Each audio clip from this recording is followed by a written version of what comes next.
The name of this talk is Sexual Deviation. Oh, yes. It's a very difficult talk because it's works in progress. And when I'm developing new lines of thought, those aren't always well received, and so there may be something difficult about it. And some of the things I'm going to talk about are controversial. And probably everybody will be offended a little bit, and I will be ashamed a lot. And that's just the way things are going to fall out. Like the OJ talk from 2 years ago, it's going to be all about issues, and hopefully practical issues in living a spiritual life. And I'll probably talk very little about sexual deviation. And above all, it is an extremely personal talk. And for those reasons, I have two requests. One, that the children not come back in, because I'm not going to say anything offensive, but it may be things that parents don't want their children to hear at a certain age. And the other thing that I request is a lot of mercy. A lot of mercy. Before saying anything, I have to make a few very firm statements, two of them with a lot of corollaries. The first is that the sexual energy and the sexual act are extremely sacred. No matter what form the sexual energy or the sexual act take, they are extremely sacred. The inner part, the spiritual part of the sexual energy is what creates, sustains, transforms, and dissolves the cosmos. So we're talking about something very, very sacred. Second statement is that at our state of evolution, our access to the spiritual counterpart or inner part of the sexual energy is limited. Even though it is perhaps unlimited in the cosmos, to us it is limited. And to a large extent, we have precious little of this precious substance.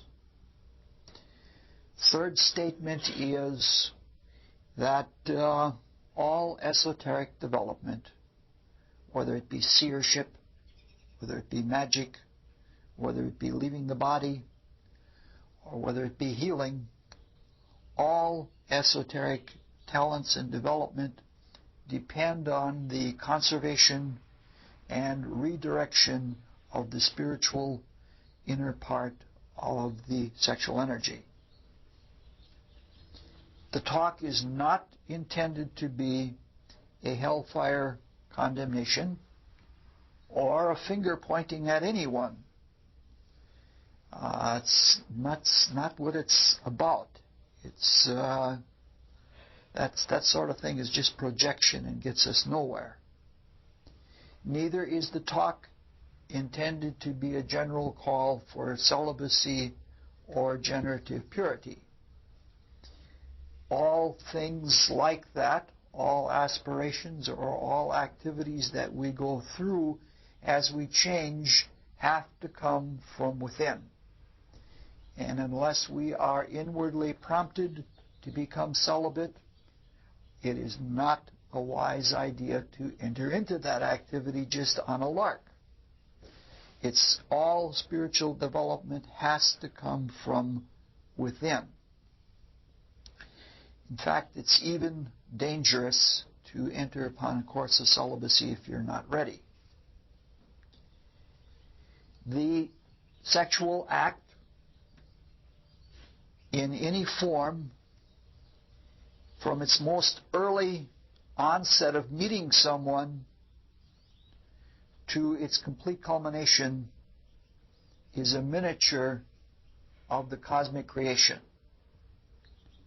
If we take something like a cosmogenical poem, such as the stanzas of Deviation, which Madame Blavatsky used as the basis for the secret doctrine, if you follow that as a wonderful creation poem, the most beautiful kind of cosmogony that you can find, everything in it is a prototype of the sexual act.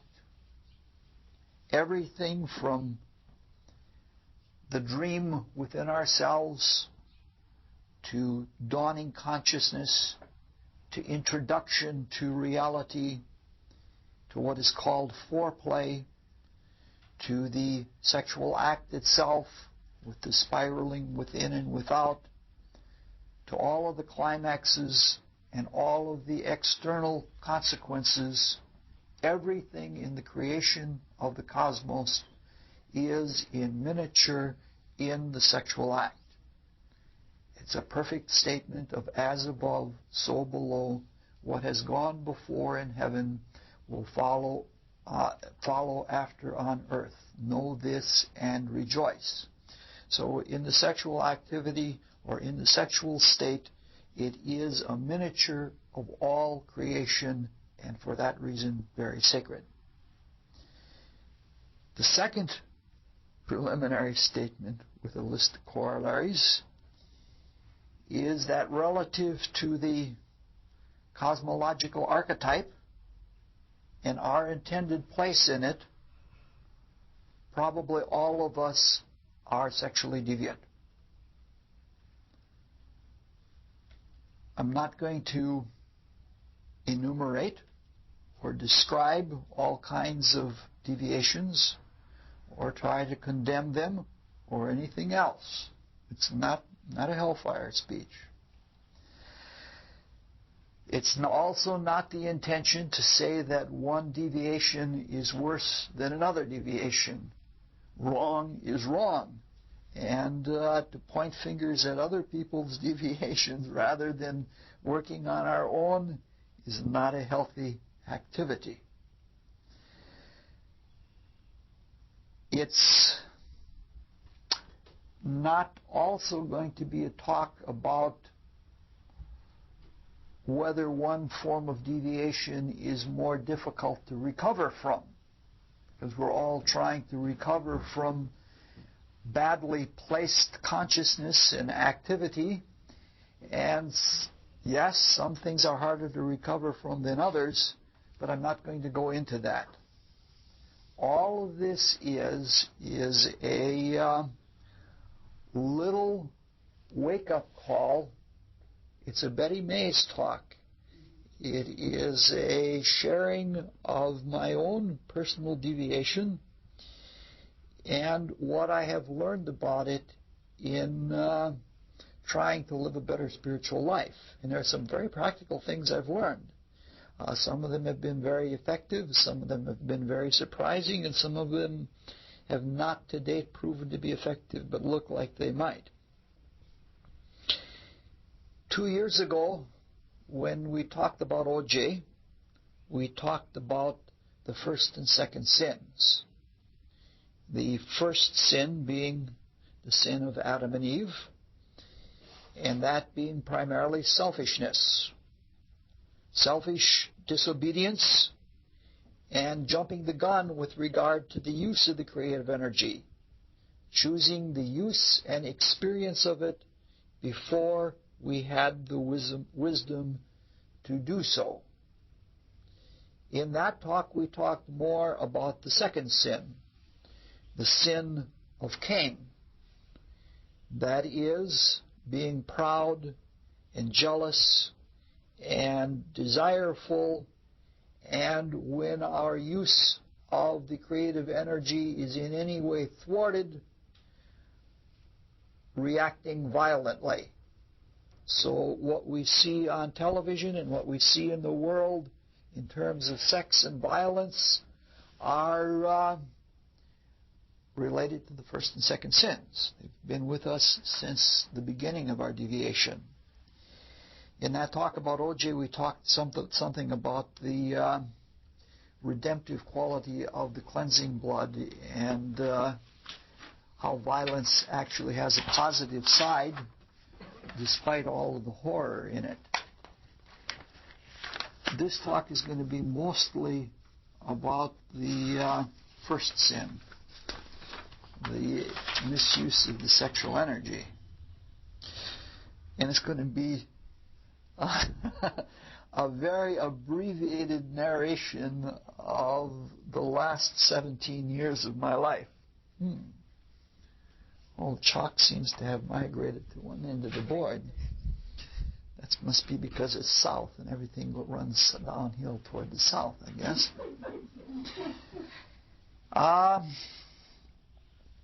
During the winter of 1979 and 80, I began a conscious experience with cancer. I won't say a fight with it because I don't really believe in fighting illnesses. I think that there's an enormous amount of the wrong kind of personal pride when people fight illnesses. That very thing may have been what got them into trouble in the first place. I had a very slow-growing, rare kind of congenital cancer, which the medical profession believes probably began 10 years earlier in about 1969.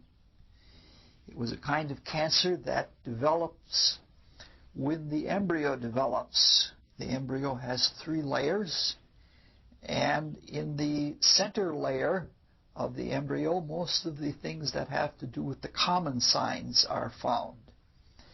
And at a given point in embryonic development, in that mesolayer of the embryo, what are to become the intestines separate from what are to become the lungs.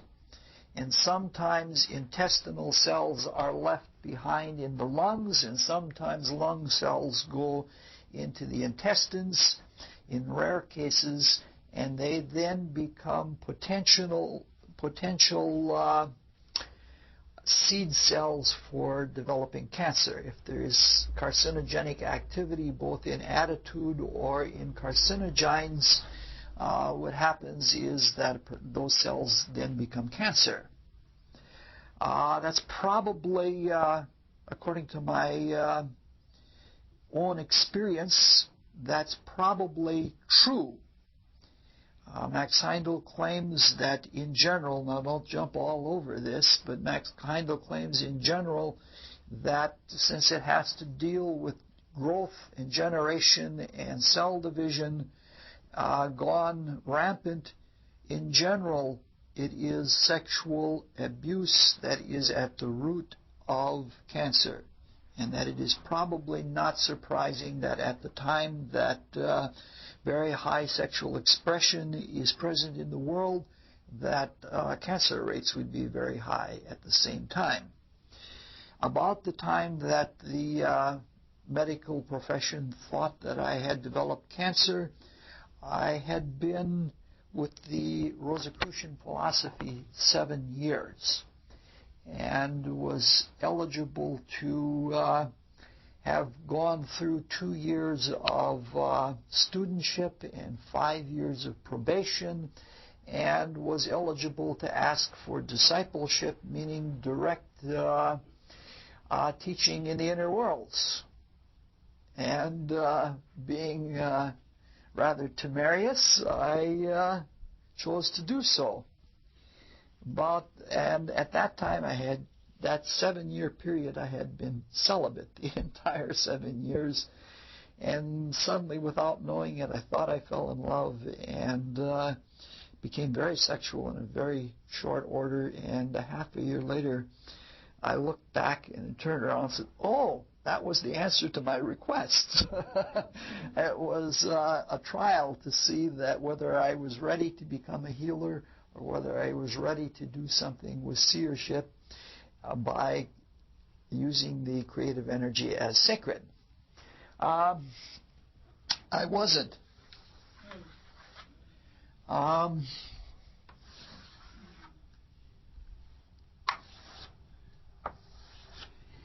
In my natal horoscope, I have Neptune conjoined the ascendant from the 12th house, and it opposes the moon from the 7th house. Both of them sit very close to the ascendant.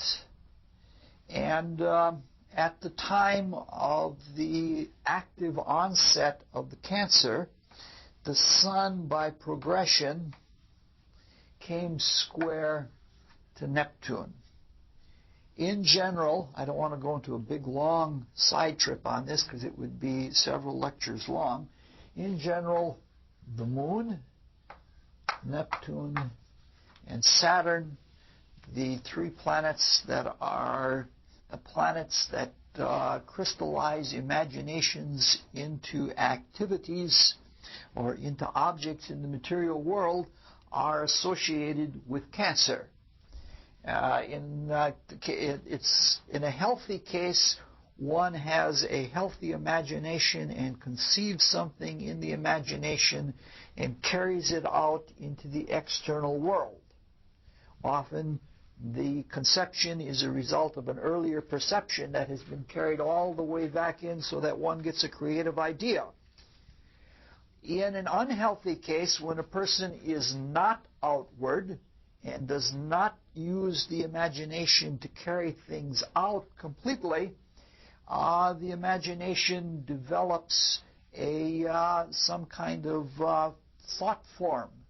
And that thought form often becomes the nucleus of what becomes a cancerous tumor at a later time. So it is an unfulfilled creative activity, and in my case, it was the Sun squaring the Neptune half of the opposition of the Moon and Neptune in the natal chart.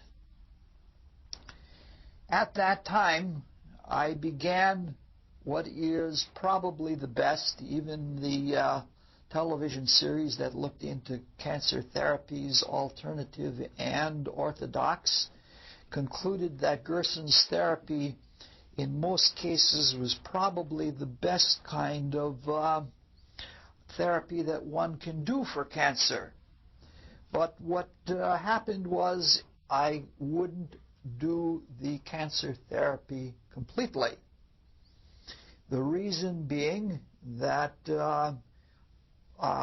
cancers are made up of two principal ingredients. One is basically salt water, and the other is amorphous protein.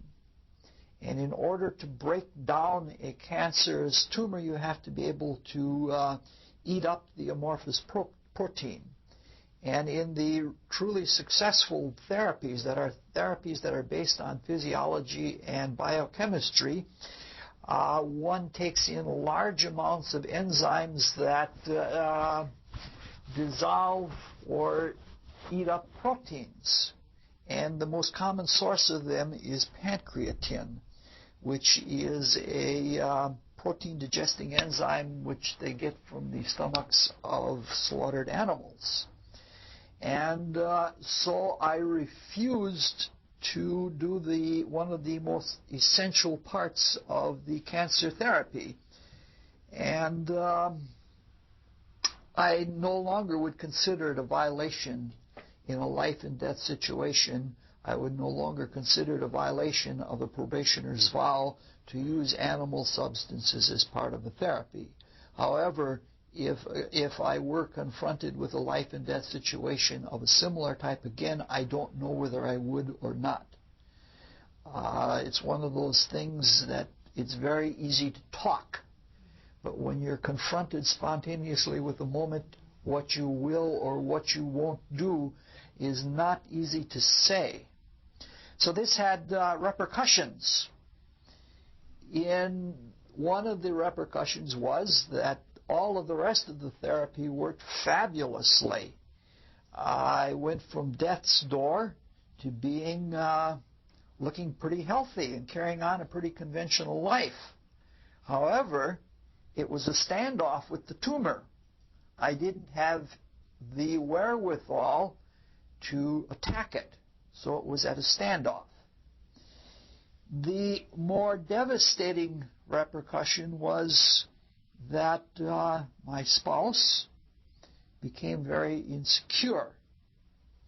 That in the first place, she sort of married me as something like the priest, and when the priest got ill, deathly ill, that shook her to her core. And then when he would even refuse to work along with alternative therapy, that shook her all the more. And she manifested her insecurity in ways that were most unpleasant to me. She took a secret lover, and eventually the marriage fell apart, and that was much more devastating to me than the cancer. Since then, we've had long, sincere talks, and we have come to terms with each other emotionally, and we're probably better friends than we ever were before. Then there was a long 4-year period. And in that 4-year period, the number here is 22 Virgo, and the number here is 26 Pisces. That's 4 degrees. And in the 4-year period that the sun went from the square to Neptune to the square of the moon, it was basically a standoff with the cancer. The doctors were annoyed that I wouldn't go along with them, but they refused to admit, in fact, they even censored their nurses for admitting that I looked healthier than most of their patients and quite a few of the doctors at the same time. So it was a difficult situation. In that 4-year period, by a rare chance, after something like a 14 or 15-year hiatus, I ran across my first sweetheart in life, who I met when I was a shipping clerk at Mount Ecclesia. And we fell in love all over again. She refused to marry me back in the 60s, but this time everything looked very good. And so I took a leave of absence and went to Southern California. She lived in the San Diego area, and spent a winter there. And during the course of that winter, she twice said yes to marriage and twice backed out right at the altar. And about the same time, this shook me rather right again to the core of my being, and I got a cold. And when I got the cold, I coughed very badly, and I ruptured a blood vessel. The tumor was in the upper left bronchus, and I ruptured a blood vessel, and I was coughing as much as a half a cup of blood at a time. And so I had to switch philosophies. My philosophy had been, ask whatsoever ye will in my name, and it will be given unto you. But apparently I didn't ask sincerely enough or deeply enough, and it didn't work out, so I had to switch to the philosophy of, if thine eye offend thee, pluck it out. And so I submitted to the scalpel and had a very large tumor and a half a lung cut out. Since then, I have had long, earnest, sincere talks with the first sweetheart in life, and we have come to terms emotionally, and we are better friends than we have ever been before. In fact, she would probably want to marry, at least until we got to the altar again.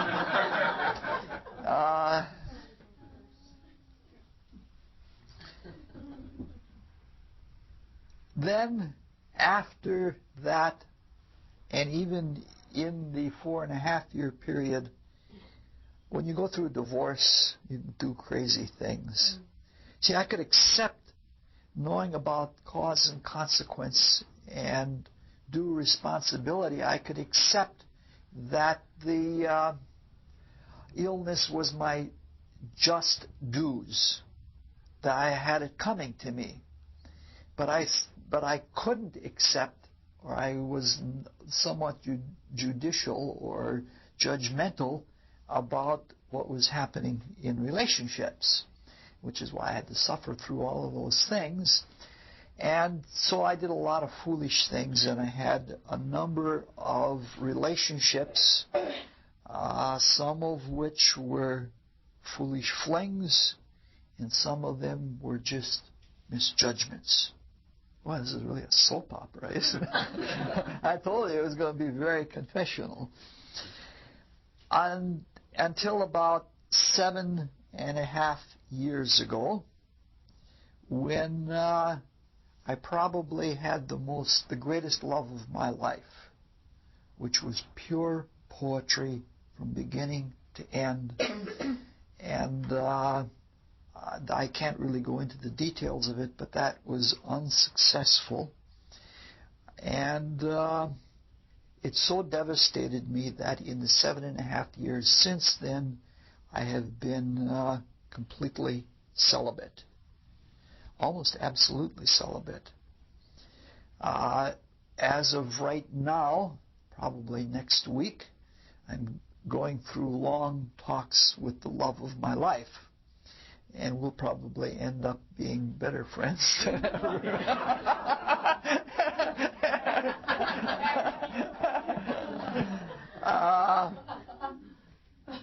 A very, very high integrity person.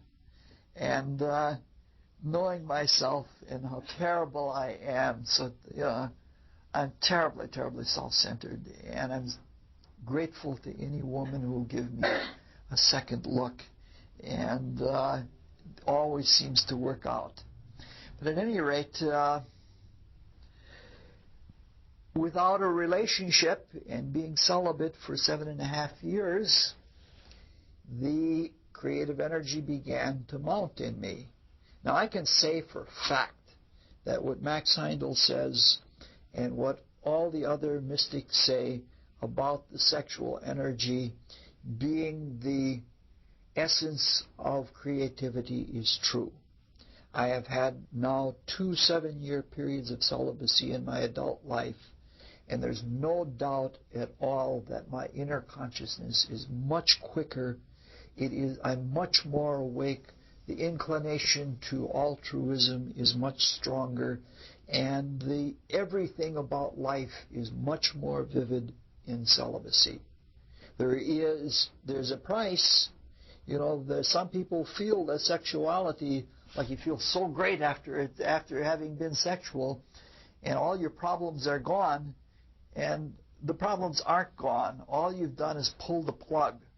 When you start being continent, the energy builds in you, and it presses against all of your weak spots. And you at times think that you're going crazy, not just from desire, but from all of your psychological syndromes, all of your faults and all your weaknesses.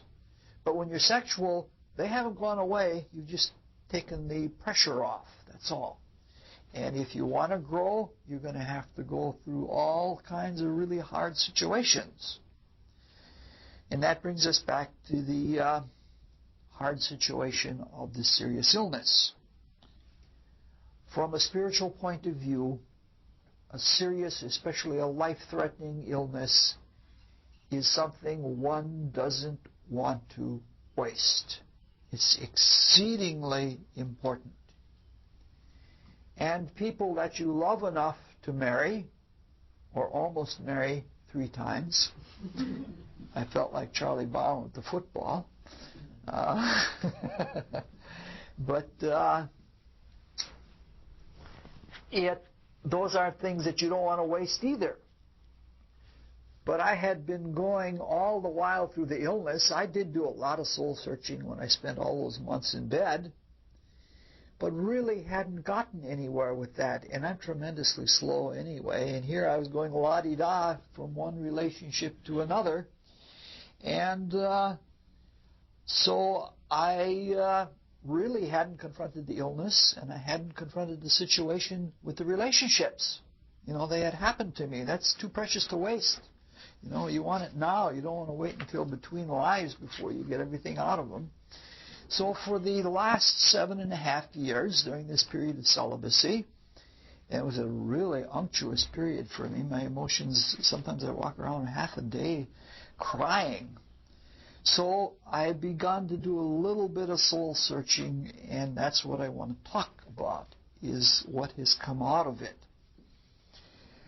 I began by looking at the fact that the major breakups occurred simultaneously with the two major phases of the conscious dealing with cancer. The divorce with my wife occurred with the square to Neptune, and the failure to develop a marriage with the other woman occurred with the square to the square to the moon. In the first case, I had severe pneumonia, almost to death, and in the second case, I lost a half a lung. And so I thought that those were important facts to review. And I'm going to use a word that I don't mean anything venomous by it, but I just think, and I don't mean anything judgmental by it, because I really do feel clear. But if you use the dictionary sense of the word, both of these actions could pretty well be described as treacherous. A word not unfamiliar to Neptune or to Pisces, treachery.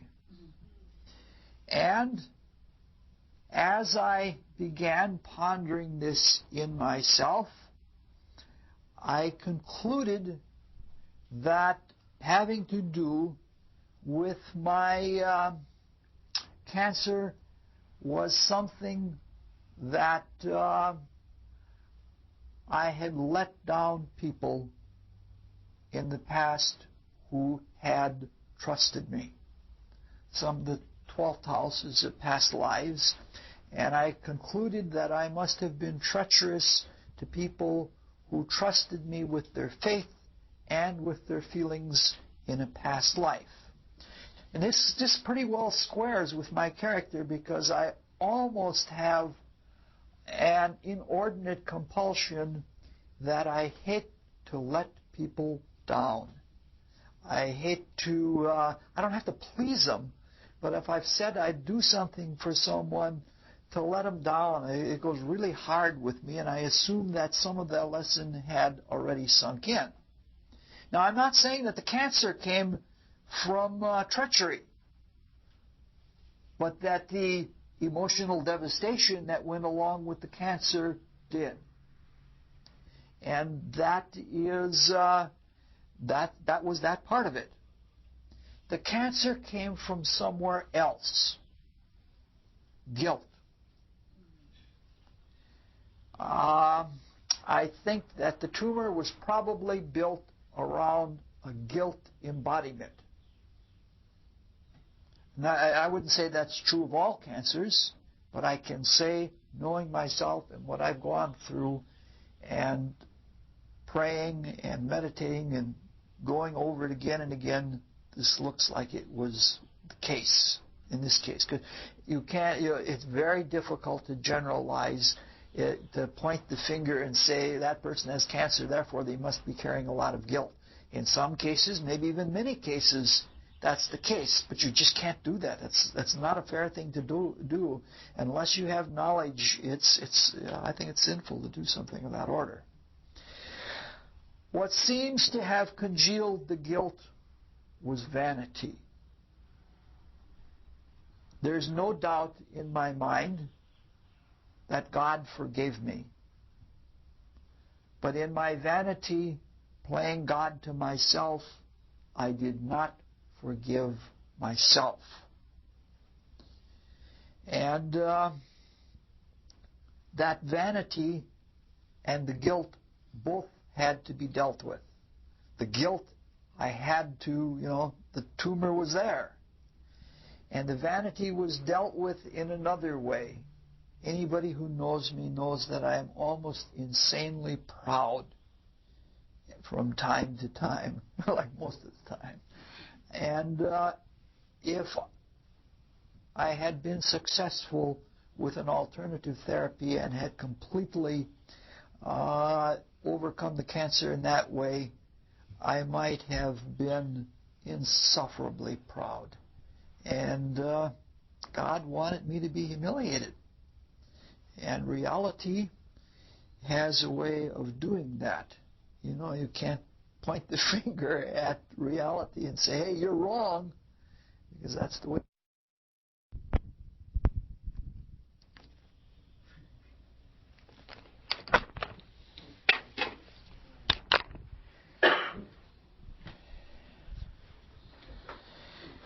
I have been exceedingly grateful for all of the insight provided to me in this process, because I have grown enormously.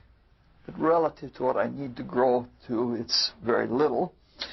But I'm really, really grateful for all of this, but it didn't answer the question. The big thing that always bothers the children of fire, they have to know the big why. Why did you do it? Why were you treacherous? And now, what I've just gone through in the last 15 minutes, it took me years to figure this out. And because we're really dodgers. We don't face things, and it takes little by little. I believe that's someday. I believe like what the end of the Vulcan period is like. It takes all of that retrospection and all of that having drawn everything together to come to the state where we can face the Spirit face to face. And until then, it's a long, slow, hard thing. So the last few years, I have been working on the why. Now, I have a lot of oppositions in my chart. One of them is that Mars in Libra opposes Saturn in Aries. And to make sure I got the lesson, I have the Sun down here in Scorpio. To make sure I got the lesson, I got a double whammy. Mars progressed to where the Sun is about the same time that the Sun progressed square to Mars. And I had to get the answer then. And the answer is obviously the answer that is the answer for everybody that has a lot of stuff in Scorpio, and that is desire. Clearly the reason for my treachery is knowing me. Everybody knows I'm a high desire person. And so I realized I had to do something about desire in my life. And so I'm relatively simple-minded. I get involved with complex thinking, but in approaches to life, I do really simple things. So I set out. I even made charts. Like first I'm going to overcome this desire, and one by one, I'm going to overcome my desires. I had some success, and to some extent, I think we have to do that. We have to truly change some things, but it doesn't work all together. It was something like Heracles when he was going through the second labor The first labor was overcoming the Nemean lion and flaying it with its own claws, and after that, he wore the lion's skin, which made him invulnerable to anything. And that's obviously, it had to do with Leo and the development of the personal vital body. Aquarius deals with the ethers in general. The personal vital body has to do with Leo. The vital body was developed in the sun period.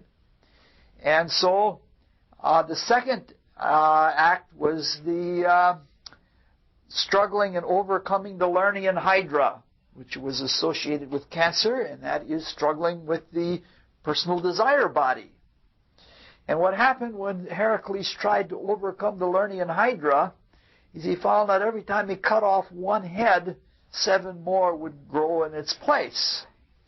And the desire body is like that. It's a really, it's its own thing. We do not get within our own desires very often and have them work for us. The desire body has usurped an autonomy to itself that is exceedingly powerful. And so I found out that you can't do it just one by one. You can't deal with desires. You've got to deal with desire. The total, the whole thing, desire itself. And that's where things went next. We're going along pretty fast. This isn't going to be too long. This is mostly narrative from here on in. So I began to try experiments. And I've been very much influenced by Gandhi. And he called his life experiments in truth. And these were just experiments. And one of the things I did was I figured I had to know what I was dealing with. And I tried to observe my desires. Meaning to say that I would try to watch my behavior, and every time a desire to do something would come up, like if I'd walk past the vending machine and I'd see a Hershey bar, I'd say to myself, that's desire. Now this is altogether different than watching your thoughts, which is a very ancient spiritual practice where you watch your thoughts. Because the only way you can watch your thoughts is if you transcend to the thinker, which is the self with the capital S, which is the divinity. And it is automatically it is a baptism by the Holy Spirit, because you are in the state of the Holy Spirit. Love, honor, and obey the higher self, true or higher self, that if you're watching your thoughts, you have to be in that transcendent state to be able to do so. The desires, you can watch them from the concrete mind. You can put your consciousness there. So it's similar, but it was different. So it was fabulous. All kinds of desires that I had trouble with. I was really successful. Then something really strange happened that shook me to the core of my being. I read the Lonely Hearts ads in the personals, and one day I was perusing the section that said other.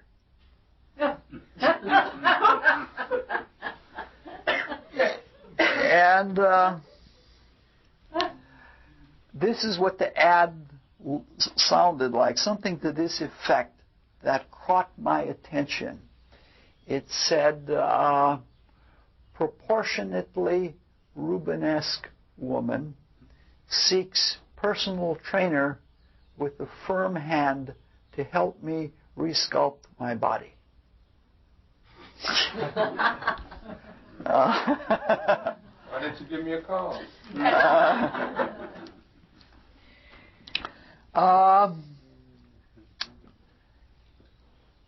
I became very interested, exceedingly interested, And I was aghast, because anybody who knows me, like during the I was, with the whole period of courtship, living together and marriage with my wife, we were together 10 years, and I think I raised my voice once.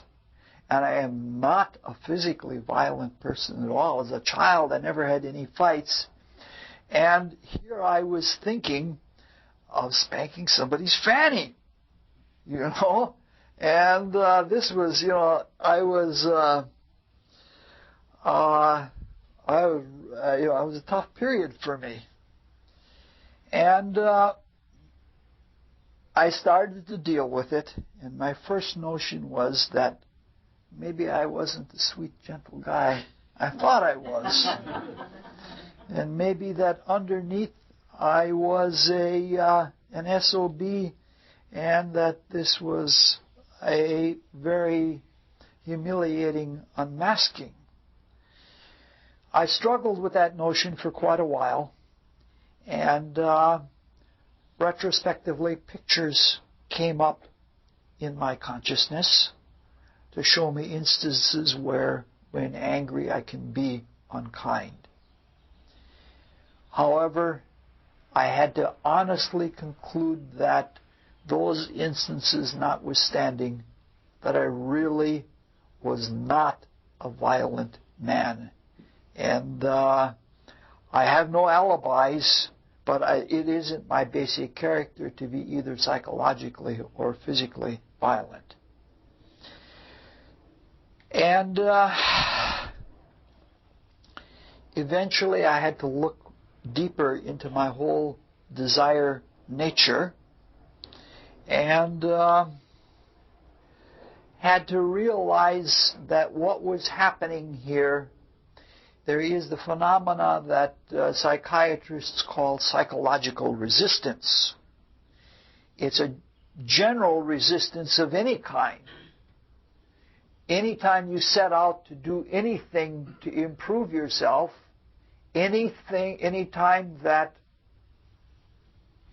the Great Spirit sets out to create a cosmos, it calls up resistance.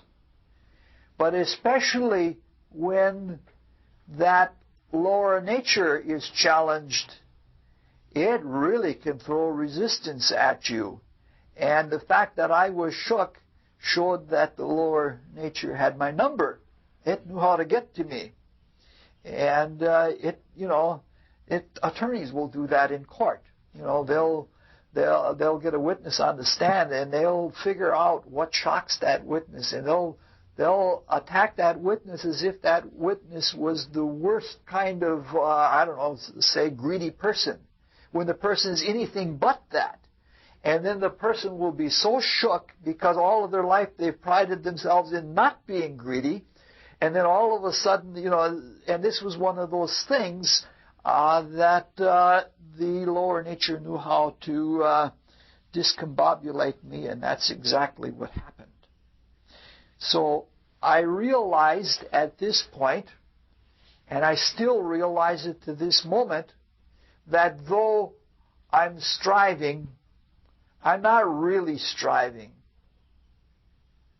My zeal, my enthusiasm, when it comes down to what it takes to tame that lower nature in myself, is definitely inadequate. And that's where I came to at that point in the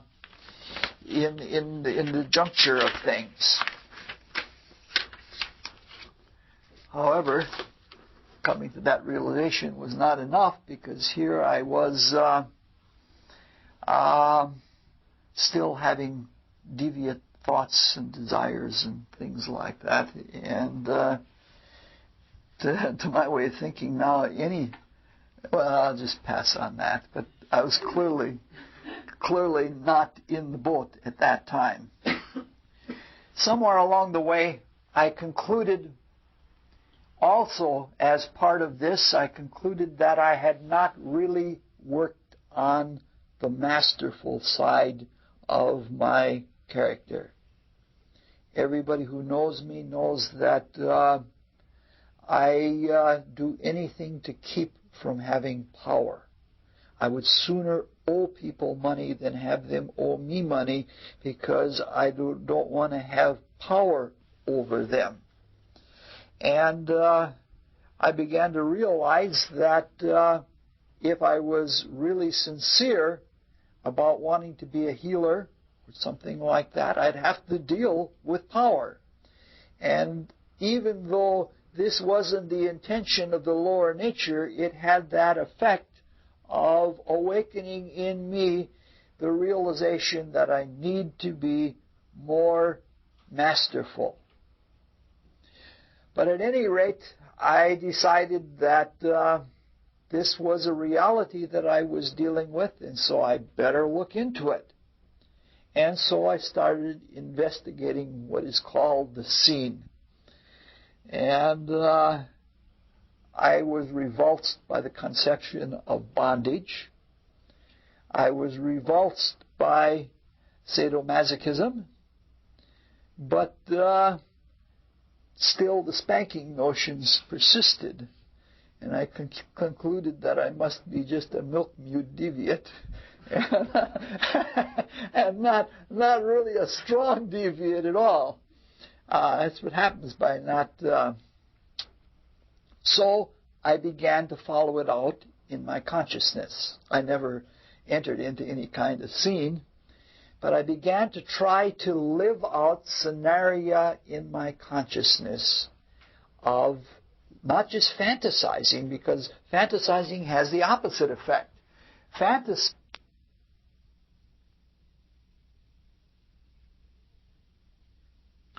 If a person fantasizes, they're less likely to do what they fantasize.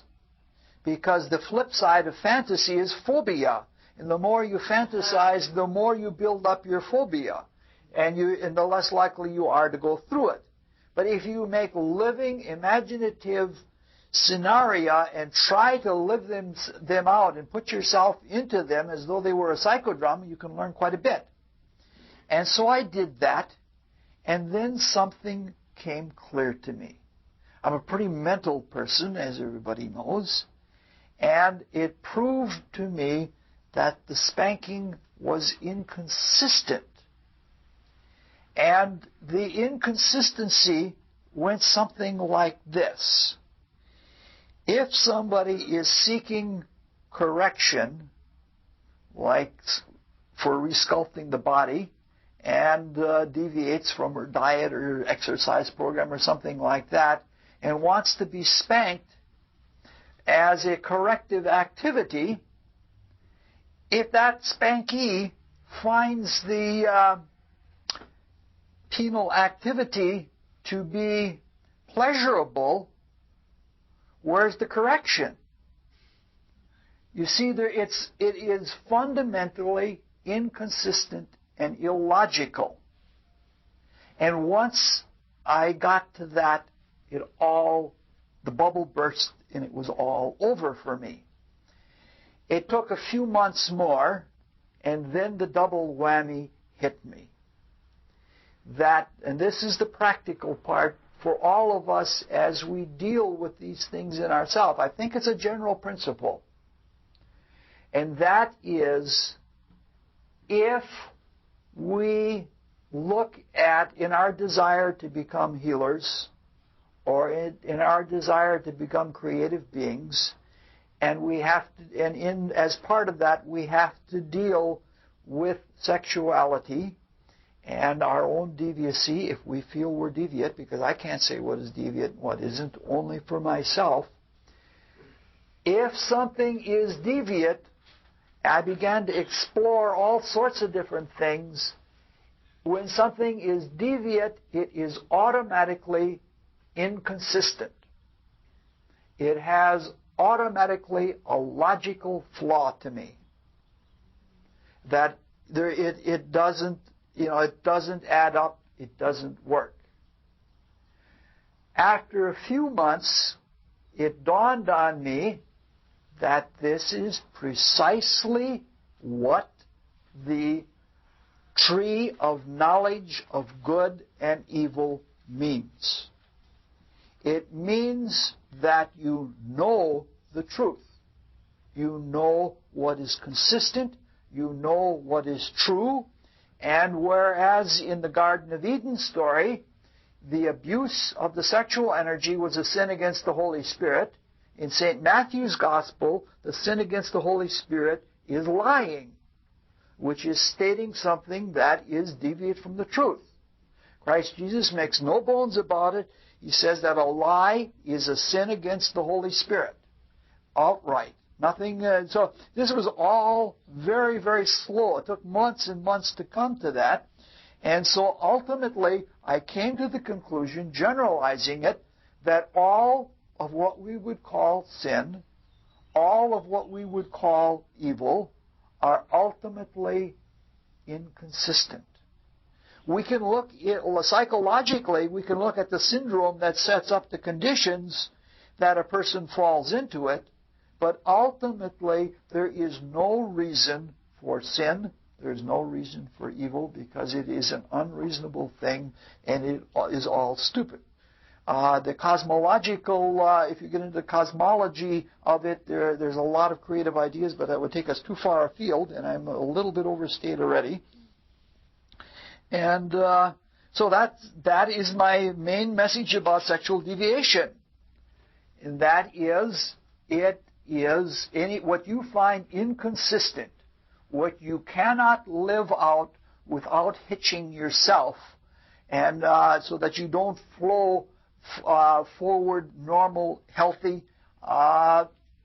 That's deviant. That's where your desires have gone astray.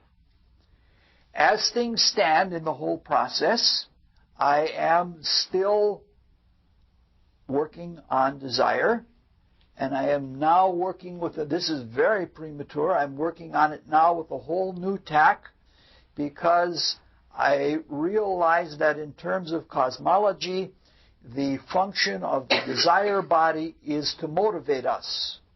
And primarily in the last few millions of years, it has been to motivate us to things outward. And things is the key word. Desire is extremely objective. It sets objects before itself as desirable or undesirable. For a fox, a rabbit is desirable. For a rabbit, a fox is undesirable. And therefore, being consciously selective about what desire, in general, not desires, about what objects desire is attached to, is exceedingly helpful in being able to sidestep a lot of the problems of desire. And what I have been working on now for the last year is the activity of desire. For the most part, desire is we desire things to take them to us, or to revulse them when they are potentially dangerous to us. That, I believe, is not the way of the future for humanity. And what I am trying to do now, sometimes successful, sometimes not successful, is I'm trying to, it opened up a whole new interpretation to one phrase by Christ Jesus that is, I've never looked at it this way before, and that is the statement, it is better to give than to receive. And so now, when I find myself confronted with desire objects, can I give to them and not take from them? Is it something that I can care and have the flow of love come out from me, and so that desire gets teamed up with love and not just personal satisfaction?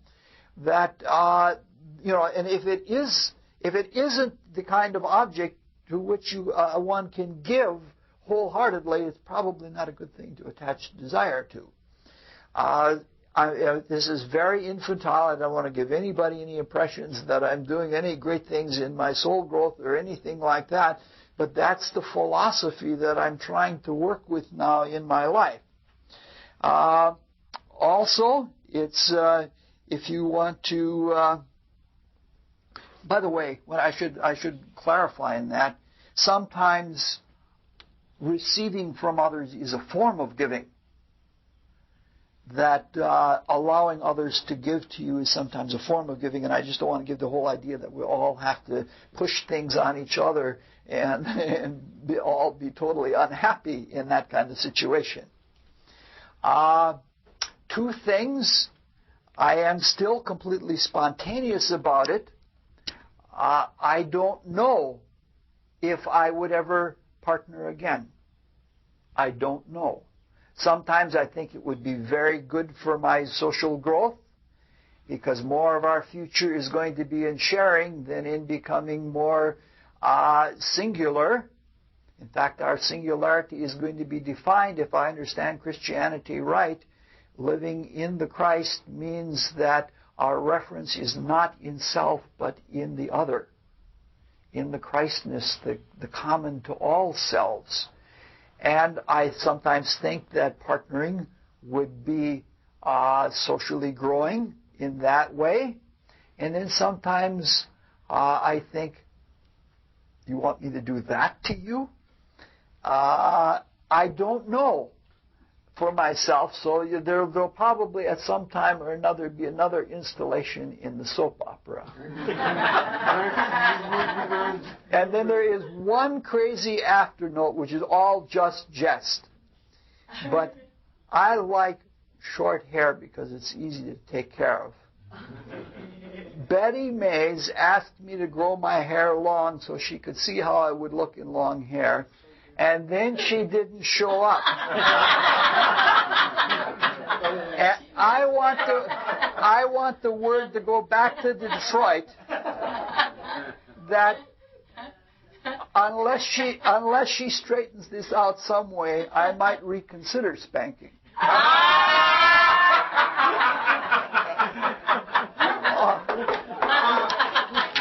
We're going to tell her.